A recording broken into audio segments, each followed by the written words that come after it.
Дунайская русалка. Австрийская сказка.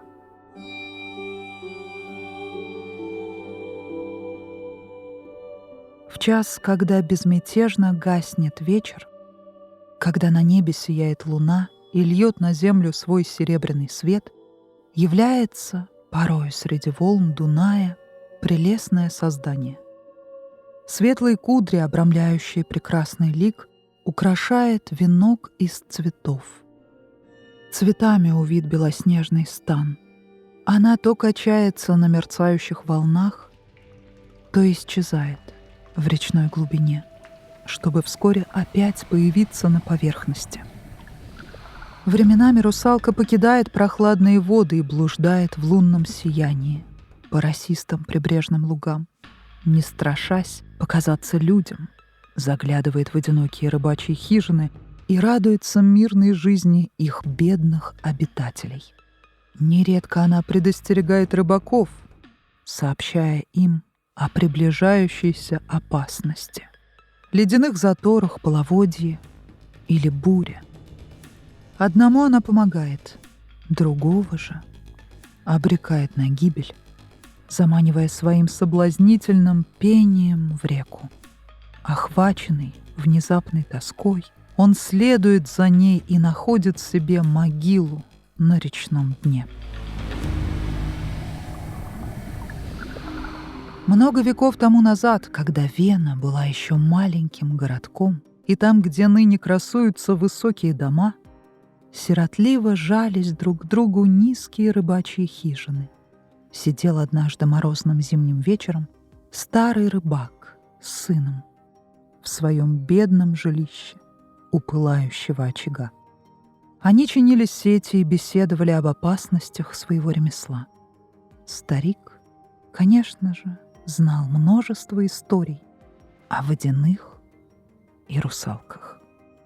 «На дне Дуная, — рассказывал он, — стоит огромный хрустальный дворец, а живет в нем речной царь с женой и детьми. На больших столах стоят у него стеклянные сосуды, в которых он держит души утопленников.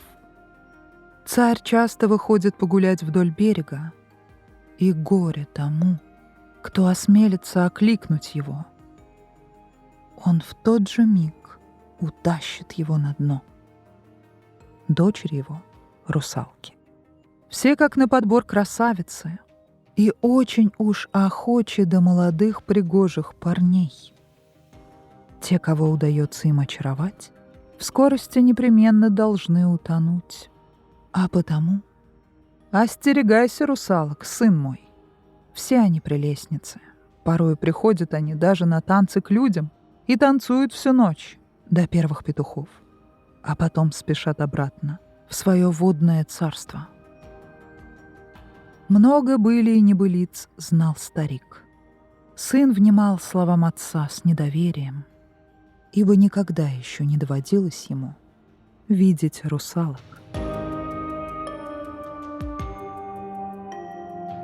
Не успел старый рыбак закончить свой рассказ, как дверь хижины вдруг отворилась. Внутренность бедного жилища озарилась волшебным светом, и на пороге возникла прекрасная девушка в белом мерцающем одеянии. В косы ее, сияющие, словно золото, вплетены были белые водяные лилии. «Не пугайтесь», — молвила прекрасная гостья, устремив влажно-голубой взор на молодого рыбака. «Я всего лишь русалка и не причиню вам зла. Я пришла предупредить вас об опасности. Близится оттепель, лед на Дунае затрещит и растает. Река выйдет из берегов и затопит прибрежные луга и ваши жилища. Не теряйте же времени. Бегите, иначе погибнете». А отец и сын точно окаменели от изумления. И когда странное видение исчезло, и дверь вновь тихонько затворилась, они долго еще не могли вымолвить ни слова.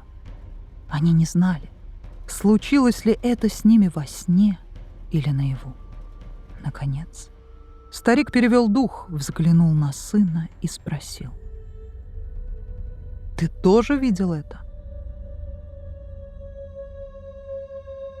Юноша стряхнул с себя оцепенение и молча кивнул. Нет, это было не наваждение. В их хижине была русалка. Они оба ее видели. Они оба ее слышали.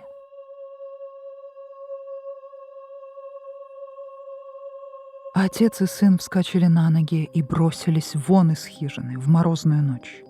Они поспешили к своим соседям, другим рыбакам, и поведали им о чудесном происшествии. Не нашлось ни одного человека в селении, который не поверил бы в прорицание доброй русалки. Все связали свой скарб в узлы и той же ночью покинули жилище, неся с собой все, что могли унести, и устремились на окрестные холмы. Они прекрасно знали, чем грозит им внезапная оттепель, если скованный морозом поток вдруг разорвет свои оковы. Когда забрежило утро, они услышали доносившийся с реки глухой треск и грохот. Голубоватые прозрачные глыбы льда громоздились друг на друга. Уже на следующий день прибрежные луга и поля покрыло бурлящее и пенистое озеро. Одни лишь крутые кровли рыбачьих хижин сиротливо возвышались над все еще пребывающей водой. Но ни один человек и ни один зверь не утонул. Все успели удалиться на безопасное расстояние. Вода вскоре схлынула, поток вернулся в свое русло, и все стало как прежде. Но все ли? Нет. Один человек навсегда лишился покоя. Это молодой рыбак, который не мог забыть прекрасную русалку и ласковый взор ее голубых очей. Он постоянно видел ее перед собой. Ее образ преследовал юношу неотступно. Рыбачил ли он или сидел перед очагом?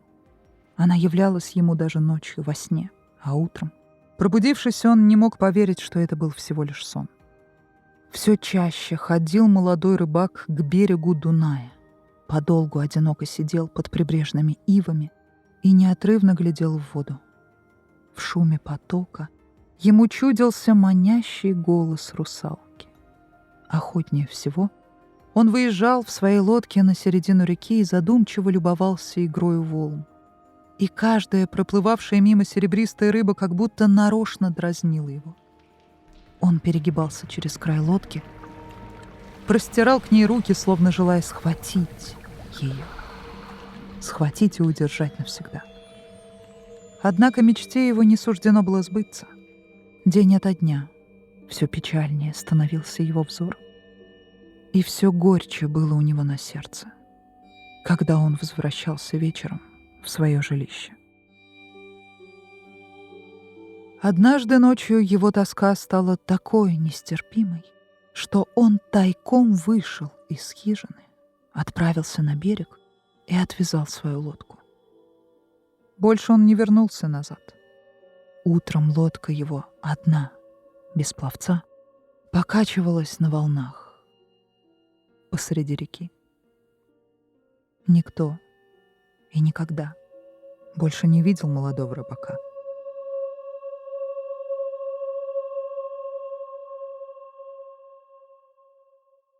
Еще много лет сидел старик-отец одиноко перед своей хижиной, смотрел на реку и плакал о судьбе сына, которого русалка увлекла с собой на дно Дуная, в хрустальный дворец водяного царя.